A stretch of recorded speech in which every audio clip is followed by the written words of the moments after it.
When I was a child, I spoke like a child. I thought like a child. I reasoned like a child. When I became an adult, I put an end to childish ways. That's the New Revised Standard Version's translation of the original Greek of 1 Corinthians 13:11 of the New Testament. It may be more familiar to you in the King James Version. When I was a child, I spake as a child. I understood as a child. I thought as a child. But when I became a man, I put away childish things. In either version, the meaning is clear.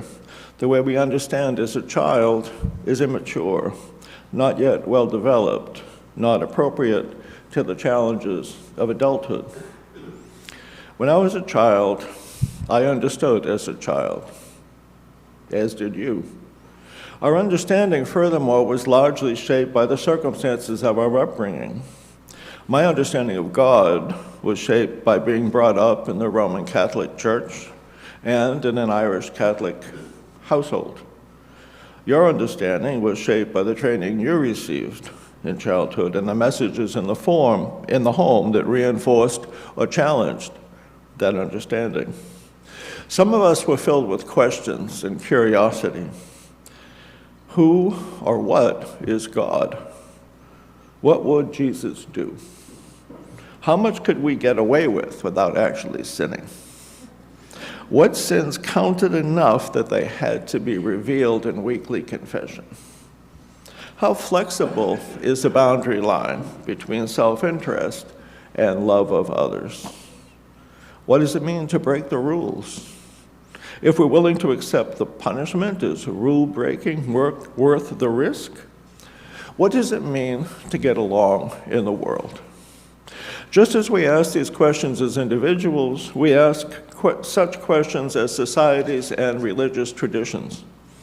Who knows when the first code of laws was established? The earliest we know about, called the Code of Ornamu, is about 4,000 years old. It was written in Sumerian on clay tablets in Mesopotamia.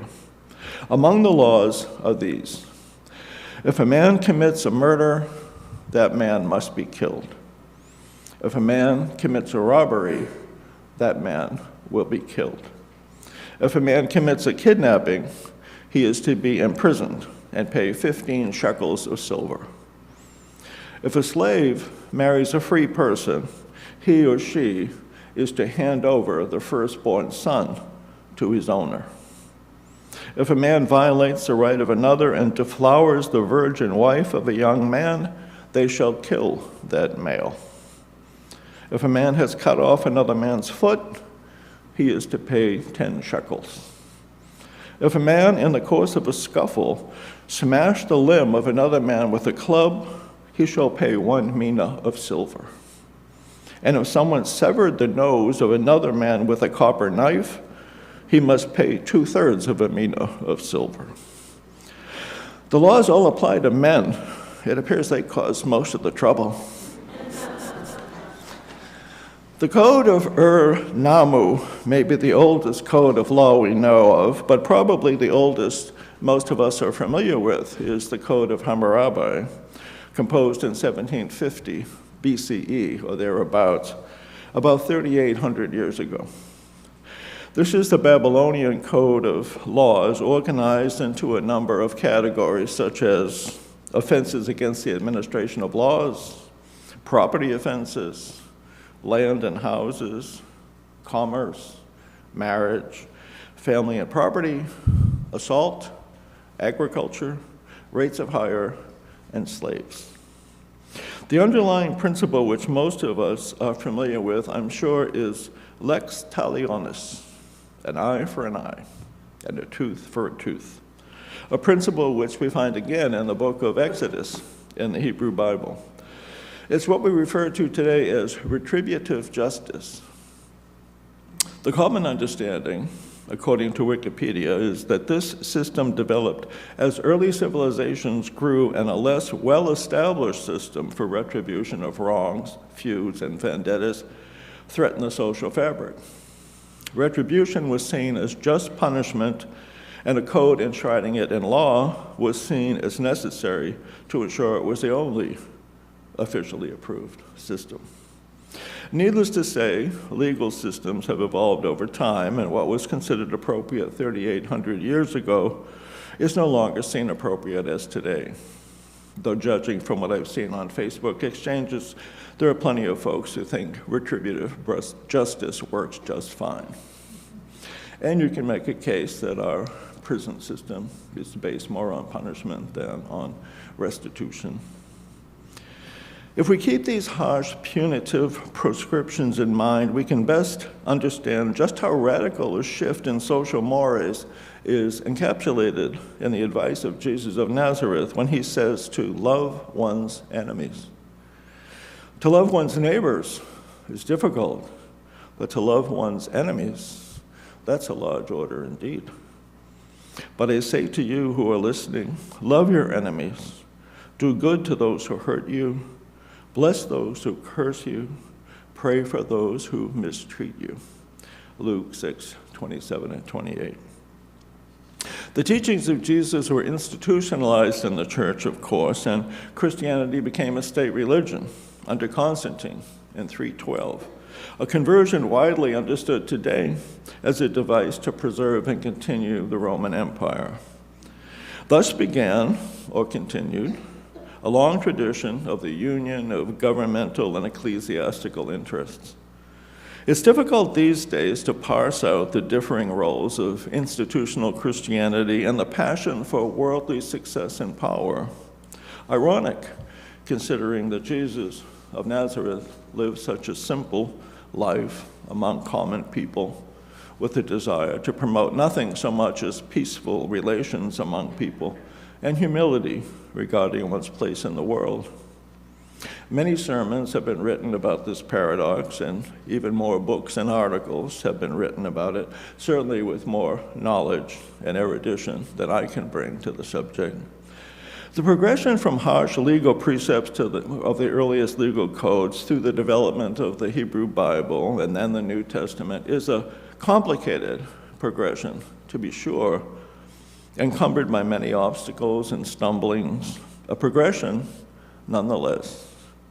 We Unitarian Universalists owe our origin to the historical development of these Western religious traditions.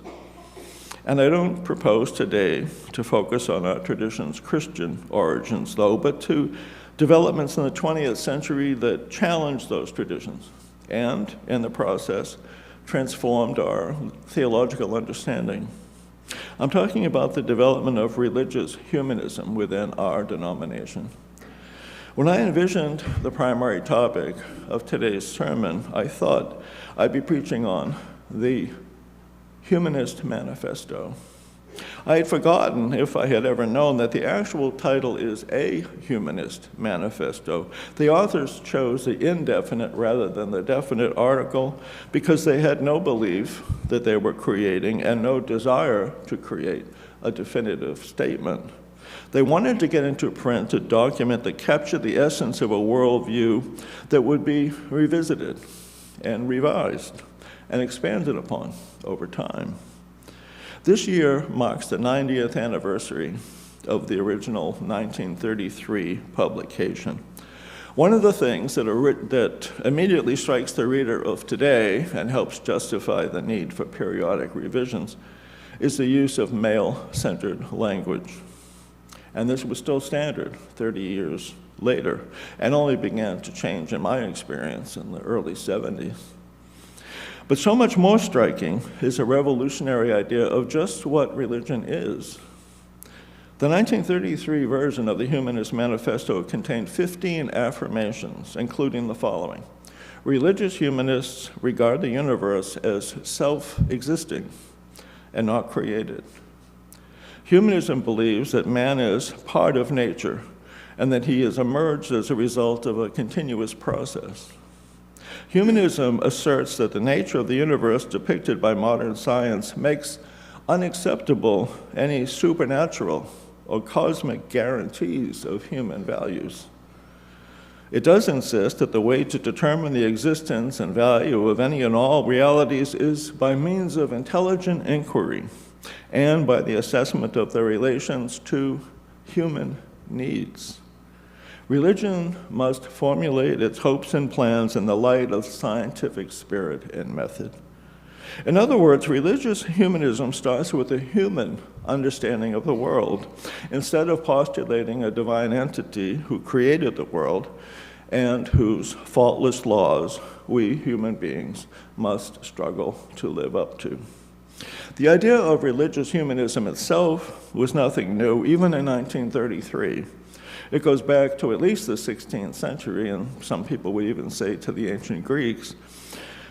But in the 16th century, the writings of Desiderius Erasmus, who, through his original writings and his interpretations of earlier writings, attempted to humanize the legalistic interpretations of Christianity of his day. What was new about a humanist manifesto was that it saw no need to hold on to the supernaturalism of the New Testament or the idea of an all-powerful God at all.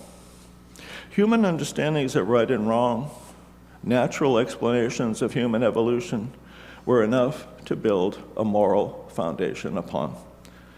Man is a part of nature, and he has emerged out of a continuous process. The 15 affirmations of a human manifesto cover a truly wide, if not comprehensive, array of disciplines of study: cosmology, biological and cultural evolution, epistemology, ethics, religion, self-fulfillment, and the quest for freedom and social justice. One of the most interesting things about the list for me is the understanding that all these fields of study are interrelated, sharing in common that all are aspects of our common humanity, our needs, our nature, and our thirst that we all have to find our place in the larger sphere of things. Though the preamble of the document talks of a religion of the future, it does not express a creed or a dogma. A religion free of creed or dogma, imagine that. Sounds like Unitarian Universalism. In fact, of the 34 people who signed the document, no fewer than 15, almost half, identified as Unitarians, including 7 Unitarian ministers. Signers also included the Parkman Professor of Church History and Theology at Harvard, a Professor of Philosophy at Cornell, a Professor of Physiology at the University of Chicago, a former editor of the Christian Register, a Professor of Economics and Sociology at Smith College, a Boston attorney, a rabbi at Columbia University, the literary critic Llewellyn Jones, and the educator John Dewey. If we see Unitarianism as a challenge to Trinitarian theology and Universalism as a challenge to the Calvinist doctrine of the predestined salvation of the elect, how much more must we see religious humanism as a challenge to the foundations of Christian doctrine, the foundation of religious practice at that time for the great majority of Americans, over 2/3 of Americans in 1933 identified as Christian. The rise of National Socialism, Nazism, and the rampant destruction caused by World War II, including the death of somewhere between 70 and 85 million people due to direct or indirect causes, greatly tempered the optimism of those who consider themselves humanists. As a result, 40 years later, 1973, a second version, now referred to as Humanist Manifesto 2, was published in the Humanist magazine. This was a much longer document, one that consists of a series of essays, actually, under a number of headings: religion, ethics, the individual, democratic society, world community, and humanism as a whole. The second version of a Humanist Manifesto again critiqued deistic religious understanding, stated that traditional, dogmatic, and authoritarian religions that place revelation, God, ritual, or creed above human needs do a disservice to the human species. Further, the authors declared, we reject those features of traditional religious morality that deny humans a full appreciation of their own potentials and responsibilities. Traditional religions often offer solace to humans, but so often they inhibit humans from helping themselves or experiencing their full potentialities. Such institutions, creeds, and rituals often impede the will to serve others. Too often, traditional faiths encourage dependence rather than independence, obedience rather than affirmation, fear rather than courage, which goes back to our responsive reading today.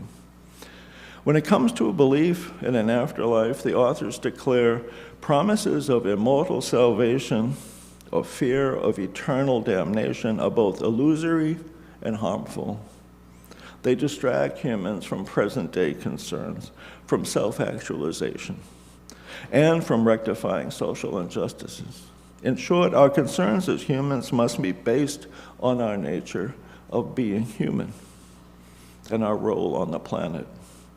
The philosophy is nicely summarized, I think, in this section from this section on religion.